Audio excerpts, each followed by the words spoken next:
Welcome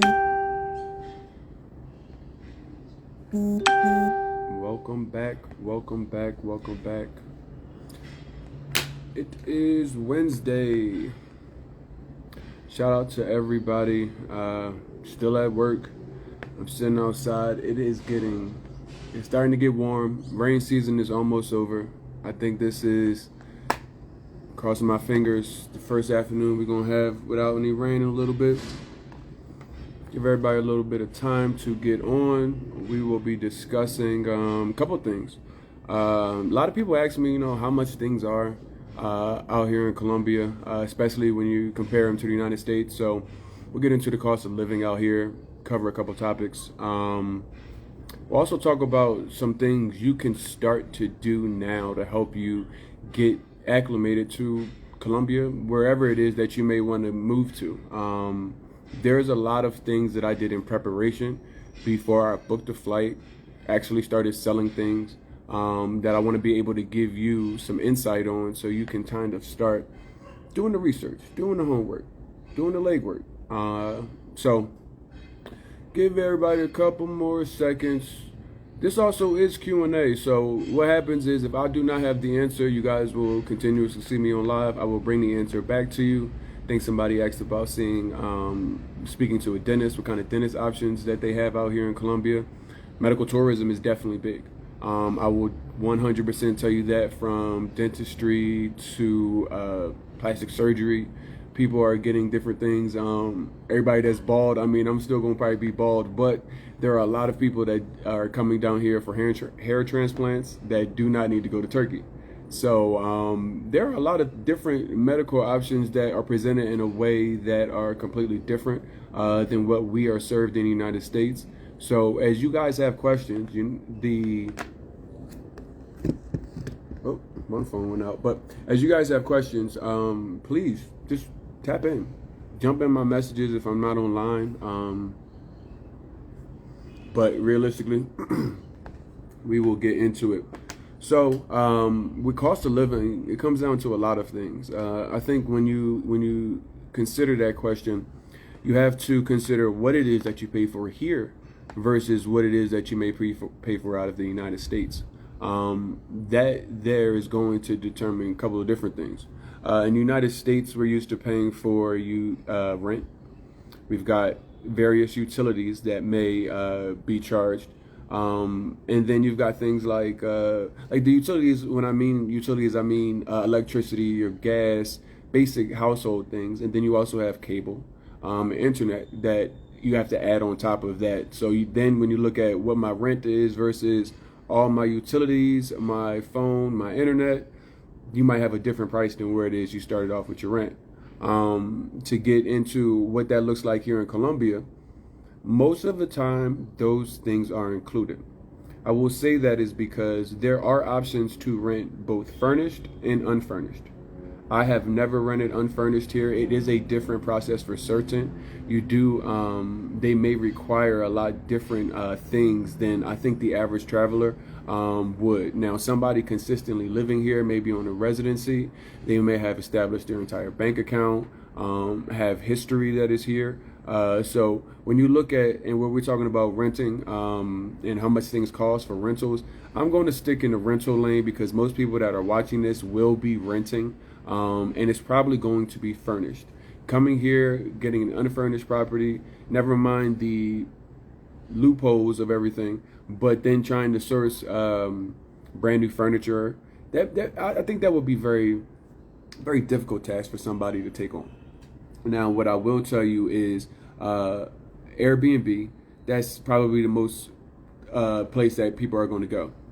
We're going to have a couple of real estate experts on in the next couple of days that are going to be able to dive into ins and outs. We had Daniel Paul on.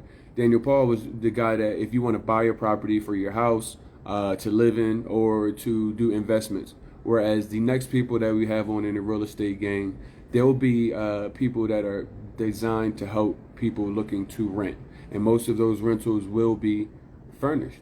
That's good because you just don't want to have to come down here and start from square one, buying a refrigerator, an oven, those kind of things. They're relatively expensive. We can get into that too because one of the reasons why I feel like you would not want to come down here with furnished because you may come down with the expectations of the United States. We can get an air conditioning for like $40 to $60. Electronics here, because most of them are imported, and the import tax, they are a lot more expensive than we are used to in the United States. That is for certain. Now, when you talk about how much does rent cost, everything is included. So there's water. In Medellin, they don't really. Some places do have air conditioning, but I will tell you that it is called the City of Eternal Spring for a reason. Right now it's 76 degrees. I'm sure many of you are probably very cold. However, I will tell you that I say Medellin has a policy where if it gets warm, open the door. If it gets cool, close the door. So from a how does it feel perspective, you're not really worried about too much from a heating perspective. Not most places. I've lived in 3 places. I did not have air conditioning at either, and I realistically, maybe once or twice, I really wanted air conditioning, but for the most part, I didn't feel like I needed one. And then what will happen is you have a couple of different options. Airbnb is probably the best bet for you to start unless you are working with one of our experts. Our experts, these are guys that I work with to help me place myself in my own different properties down here. So they'll be able to give you the options, whether because most of their properties are on Airbnb, but there is the opportunity to rent off Airbnb. It would probably save you a lot of money that they have to pay in fees.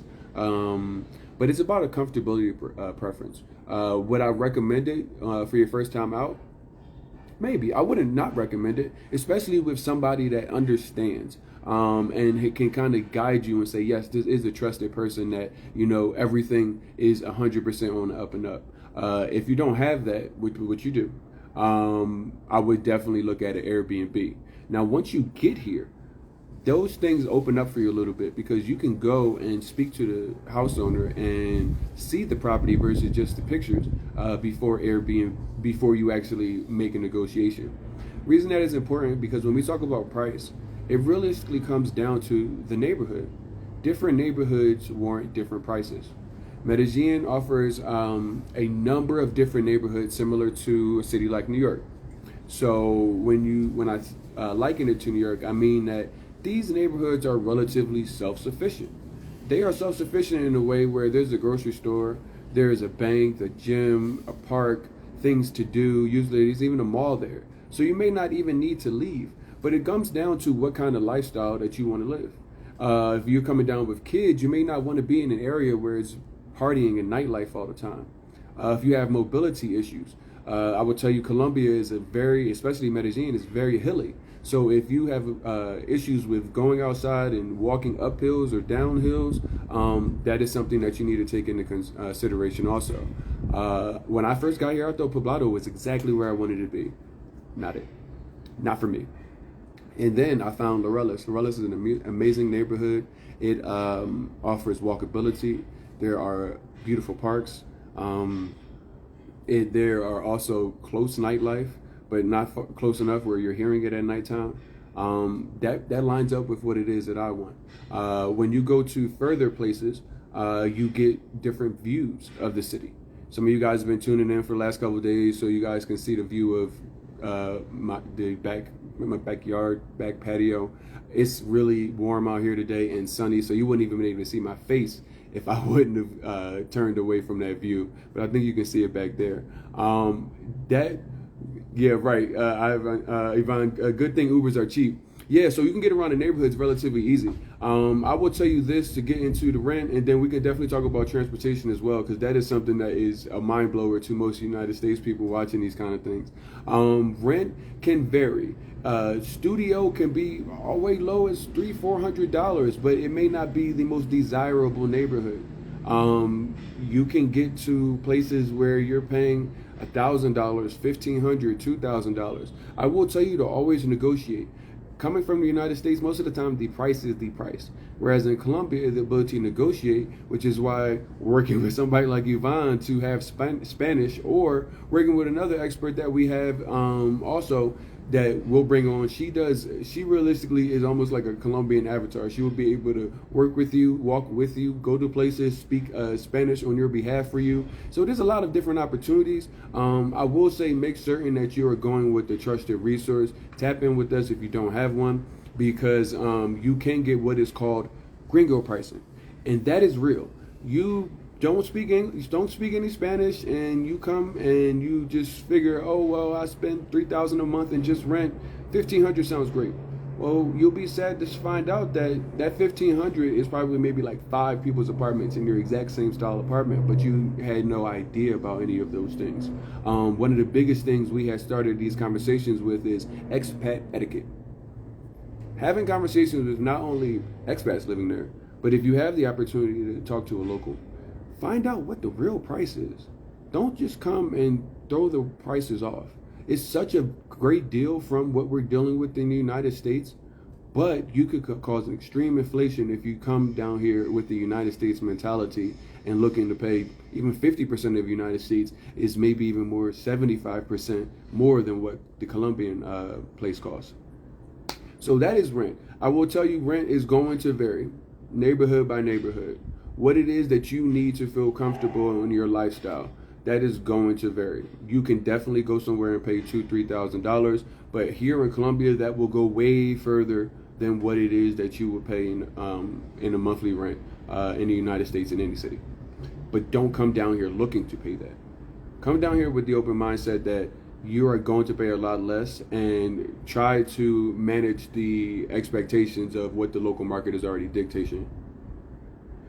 Yeah, we'll put it on YouTube. We've been putting the lives on YouTube slowly but surely. They'll be getting all on there, so you guys can definitely tune in. YouTube is Black Expats in Colombia, in YouTube. Go ahead, check it out. I'll make certain to drop the links on Instagram as well. But you know, Yvonne talked about transportation. When I go home, I'm originally from Philadelphia. My storage unit is in South Florida. But realistically, when I go home, going from the airport, let's take Philadelphia, where I live in Philadelphia to the airport, it may cost me like $60 one way, and it's 20, 25, 30 minutes. Whereas in Colombia, things are miles cheaper for Uber. So when you factor in transportation, you probably will not be moving out here looking to get a driver's license.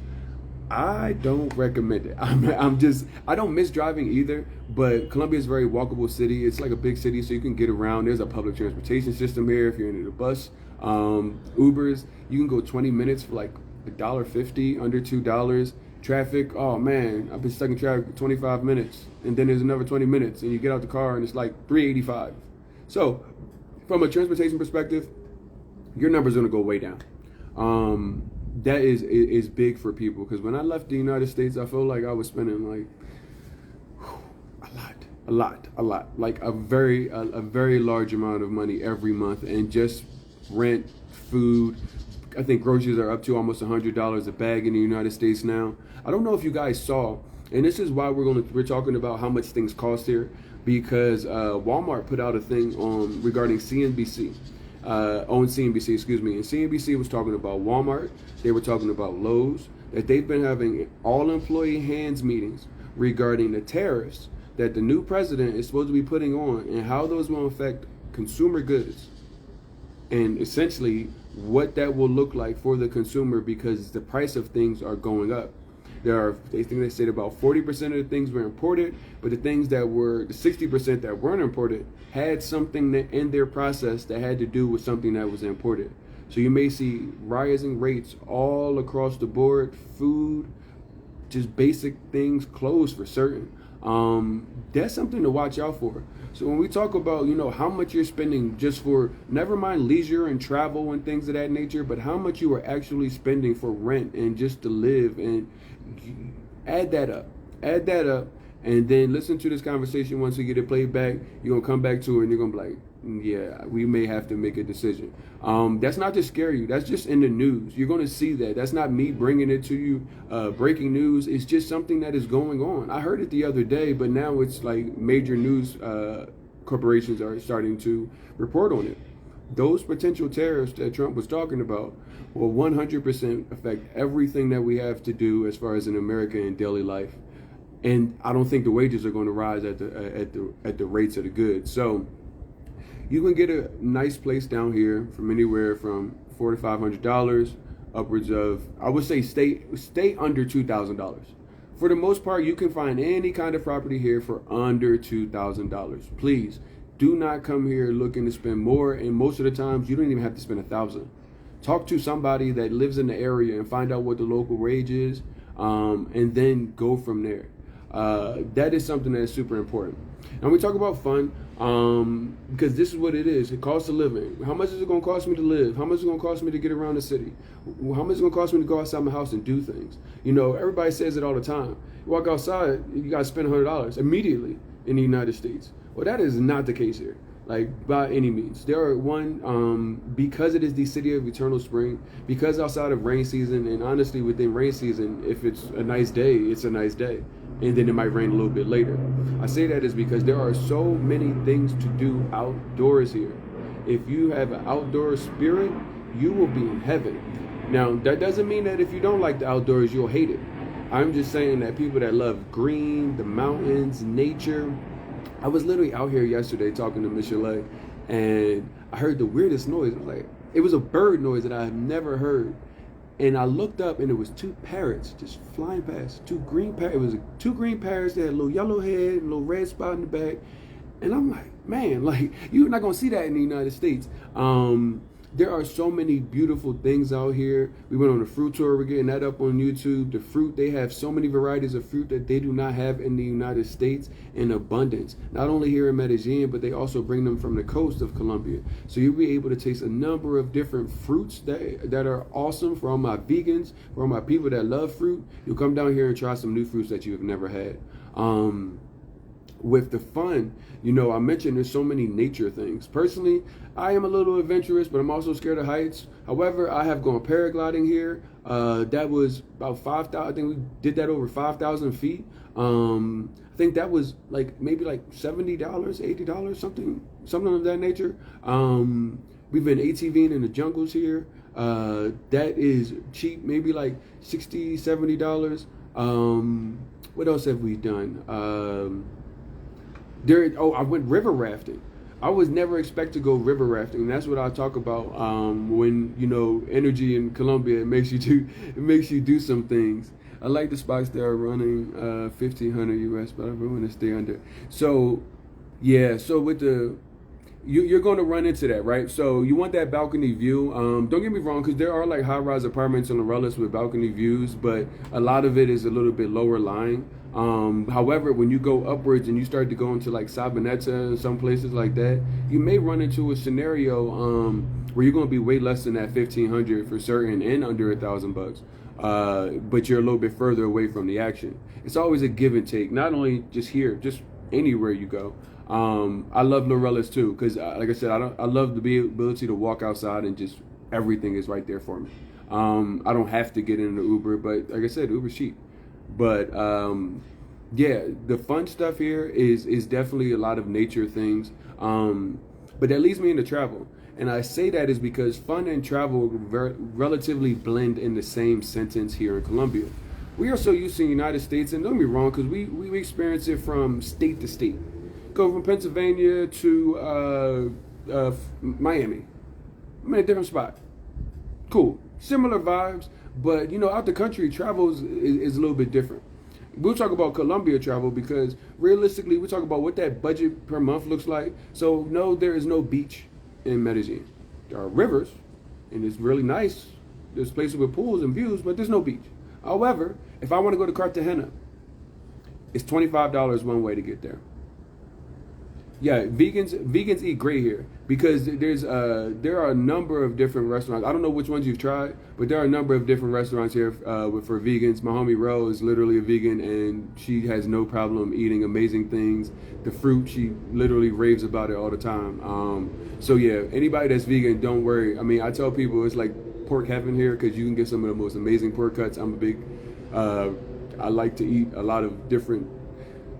I like to eat a lot of food. So what I'm saying is there's an abundance of different kinds of foods that are here that you'll be able to try and enjoy.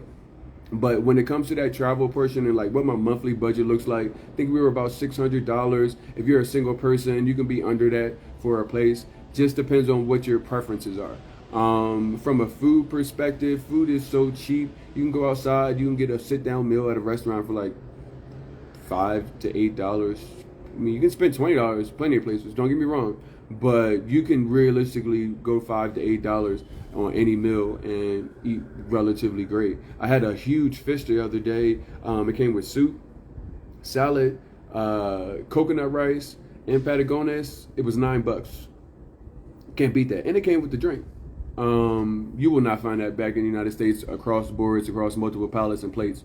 So keep that in mind. I would say the average person here, if you eat at home, you will spend even less. Going to the grocery store is way less than the United States. If you're grocery store bound and you only do grocery store, you could probably spend like $200 for the month, and that may be excessive. Whereas if you go out and go to different restaurants and things of that nature, let's just call it like 400, 500, but I feel like you'd have to go out. Drinks are the biggest thing as far as in the meal here.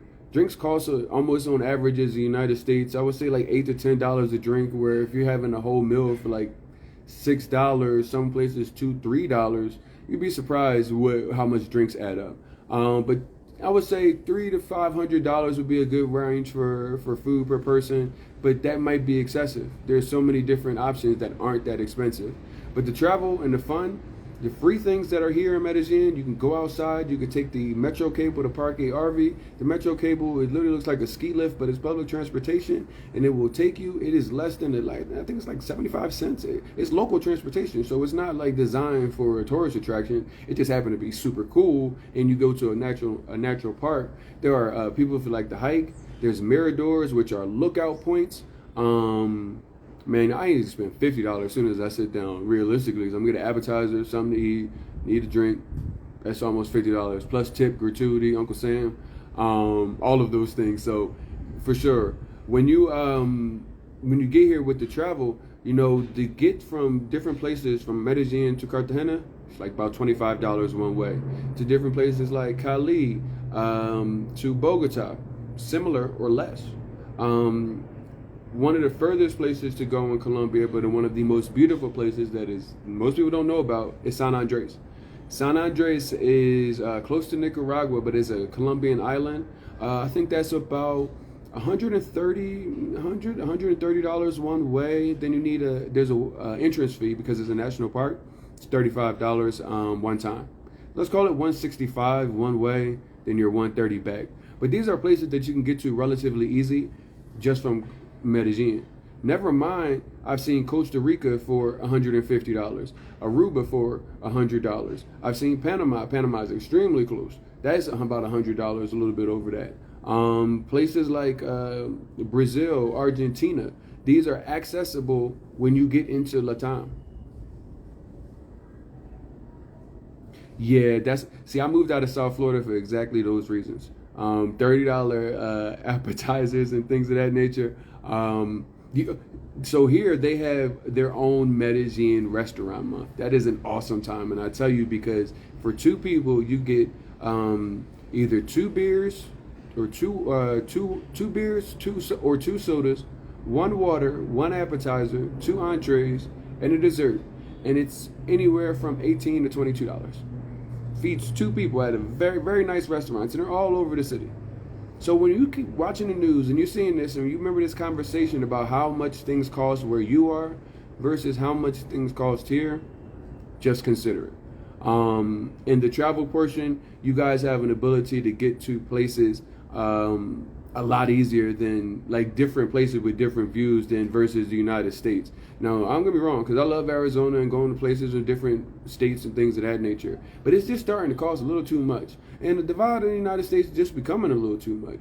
So these are all options for people that are really considering: do I move to Colombia? Do I move to Mexico? We'll move and we'll get into that immediately because that is a legitimate question. And what bases the determination of that question? Where do you actually end up going? Like, seriously. I tell people all the time, because if you are already working remote, you got it. That's like half the battle right there. How do I make money? If you are in a situation where you do not make money online, if you're in a situation where the last time you have touched the Microsoft Office suite was in college, you are going to need to start preparation right now. Awesome. See you when you get here. But seriously, the remote workforce is maybe the only way that you can probably live outside of the United States, unless you are a veteran and retired, you are already retired, you are sitting on a lump sum of money that you can buy investment property here, or you are looking to marry a local Colombian. That's usually the only ways that you can actually come here and be able to either make money or not have to consider making money. So I will tell you that right now, if you are like, hey, I'm about to move, and you don't have any money saved, a lot of money, because you need to afford your lifestyle, and you don't have any way to make money, stay tuned, because I will definitely bring those resources to you. But you need to start considering that. The other thing you need to start considering is the work that you need to do before you even determine where it is that you want to go. I had a homie she was down here in Medellin. She went to Panama for a little bit, and then she's headed to Costa Rica. She left Panama. She's like, it was my speed. I'm going to Costa Rica. One, that's how people are when you meet them in travel life. People just like bing, bing, bing. So that's one thing. But two, I saw her picture in the Costa Rica chat, and I liked it. It's like, oh, she's moving to Costa Rica. That's how I found out. She didn't say anything to me. I just saw her in the Costa Rica chat. But why was Roger in the Costa Rica chat? Well, that's what she asked me too. She said, RJ, why are you in the Costa Rica chat? I said, well, before I decided to move out of the United States, I literally started doing my homework. I started doing some research.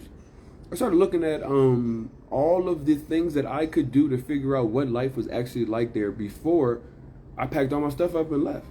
So use social media not just for your entertainment. Use it to educate yourself. Now, don't get me wrong, because not everybody has the right education. I do not hit it 100% all of the time.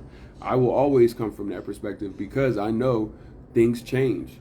What's today may not be tomorrow. However, I do come from a place of resource from these things I am doing and have done. And what I mean by that is I jumped into every place that I looked at. I looked at Mexico, I looked at Panama, I looked at Costa Rica, I looked at Colombia, I looked at different chats in Mexico. Never mind just Mexico, because Mexico City is not Playa del Carmen, which is not Cancun, which is not Merida. So I did that research. I started getting active in these and started asking questions. What do y'all do on a daily basis? Because not everybody is going to jump on live every day, Monday through Friday, and say, this is what it's like here. Ask me questions. Find out what it's like and what it's going to be like for you. Let me bring in other people that's not just me, so you can hear how this is. Not everybody was doing that then, and not everybody is doing that now. But I jumped into the Facebook groups. The Facebook groups were at least lively enough for me to start poking around, asking some questions. I tell people this is a major decision. A major decision. It's maybe one of the best decisions of your life when you do it, but it is definitely major. So get into the homework. Do the research. Keeps the winning answer. That's right. So speaking of winning answers, if you go to movetravelcolombia.com, if you take the test, it will narrow down a couple of places in Colombia for you. Not anywhere else, but in Colombia, as far as cities that you may be looking to go to. But you're right. You have to do that research. You have to take a look around, because you might, if you're a lively person, but you go and you sold on a place that looks nice, but then the expat community, indoor community, and things for you to do are sleepy. They may not be the same age range as you. All about preference. You have to do the research and figure out, where do I want to go? Who do I want to be around with if I'm moving by myself or I'm moving with my family? If you're moving your family, you got even more research to do. If you don't do homeschool already, Are there schools available? How do I talk to a parent that already has their school in there? Are their kids getting the good things that they need? All of these things, depending on what your scenario are, have to go into the homework. So it doesn't just happen tomorrow. Most people at this age don't pick up tomorrow and say, yep, I'm just going to go blind, sight unseen. It would be a shame to do so without doing some education on the culture you're going into, how much things actually cost. Is this a community I do want to be a part of? All of these things go down into the research. And a lot of people don't know that. They just use Facebook and TikTok and Instagram. I literally have met somebody off of TikTok that messaged me, a guy named Leo, and he literally came down to Medellin, and I met him. He was talking about moving out to Colombia. He loves Cartagena. I said, I can't live there. It's a little too high for me. And I said, she come out to Medellin. She was like, came out, stayed here. He loves this place. I think he flip-flopped and is now looking to move here. But he took literally research and homework and took a chance. And there was somebody like me that said, hey, yeah, like, I'll receive you when you get here. No problem. Like, let's go out for dinner. Let me show you some places to go. You know, there's a Black in Medellin chat that's down here that you guys can get access to as well once you get here. There's a whole bunch of creatives, different people, different vibes. So many people in the community that are already down here doing their thing. We all putting ourselves and our heads together to make certain that the new people that arrive have it a lot easier than we did. So just consider all of these things as we get into our next and our final, because I'm not going to take too much time. I just got to make certain that you guys don't have any questions and you feel a lot more comfortable about what you're about to do. Prices in the Dominican Republic look good to build a home, but you eventually get bored. I ran into that. I was supposed to be in Medellin for 3 months, and I ended up not going to Mexico because I was like, I don't know if I want to be in a beach town. Beach towns, especially coming from South Florida, and you got hurricanes listed right there also. Those are all things you have to take in consideration when you're like, okay, I'm going to pack up all my stuff, move to a whole new culture. What am I going to do? So definitely keep that in mind. One of the big things I will tell you this is get here. If this is where you're looking to go, get there, get here if it's on your radar. If you're looking to go somewhere else after you've done your research, get there too. Don't move there if you haven't gotten there. The relocation tours that we have coming up are strictly for Medellin, Colombia. They are March 12th through the 17th next year. It's coming soon, but so are those tariffs. So I'm doing my best to try to give you guys enough time to be able to put it on your calendar at the same time, knowing that what's on the back end is coming. Those relocation tours, you guys are going to have a hybrid scenario. Every other relocation tour is ideally going to be designed solely focused, but you guys will also have some added benefits that maybe next they may not have. I say this is because 100% the relocation tours are designed to give you the information that you need. The information that you need to be able to actually move here. We talk about the different neighborhoods. So when you get here, we're going to welcome you in. Each night is a group dinner. So we'll take you to the different restaurants that we love, we know that you're going to love, and it's included in the price. But we want to make certain that, my mama always says, we're going to make certain you're going to eat.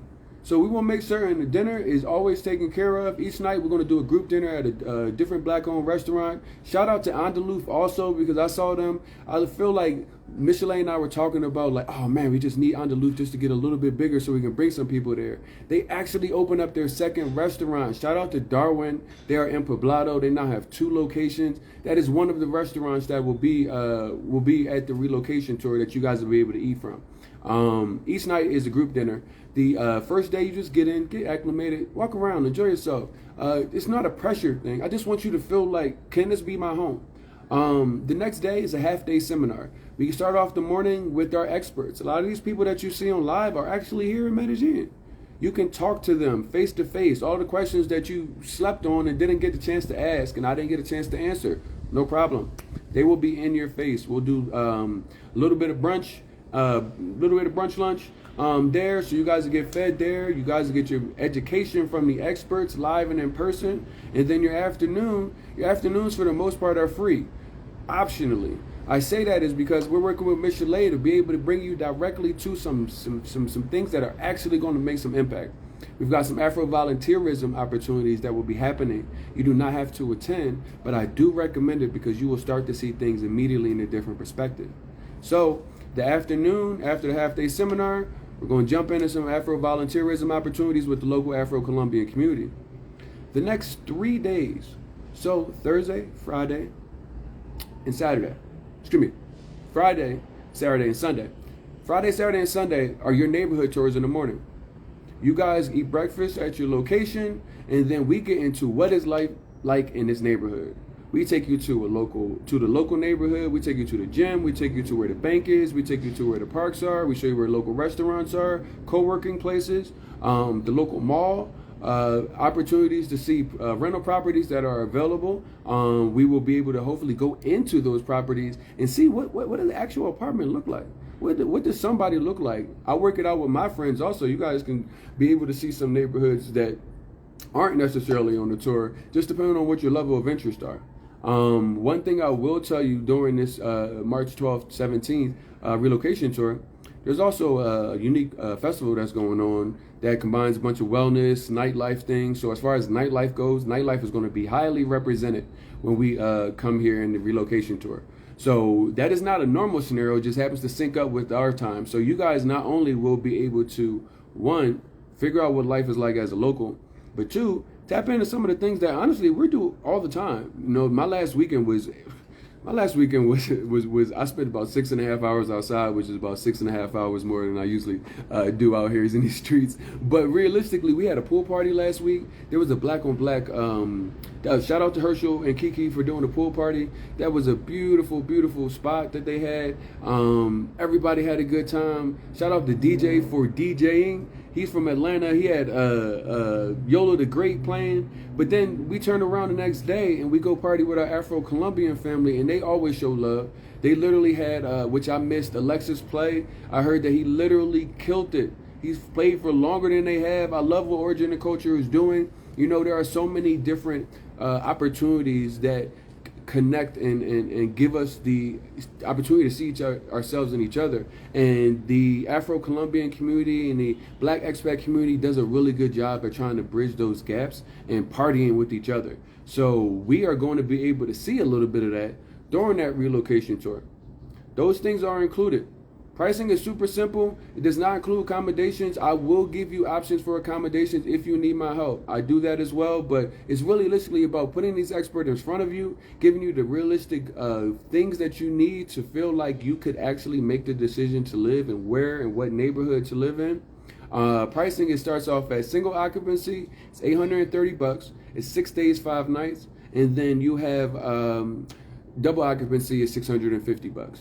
That covers all of our group dinners, our half-day seminar with our local experts. Each day, we're not just sending you out into the streets. You actually have a local city expert that will be going with you, being able to answer questions as they come up, as you go to these different places and see these things in these neighborhoods.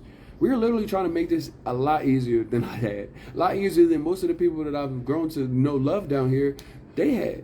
So make sure you just take advantage of the resources. All of them, most of these things, free resources are on movetravelcolombia.com.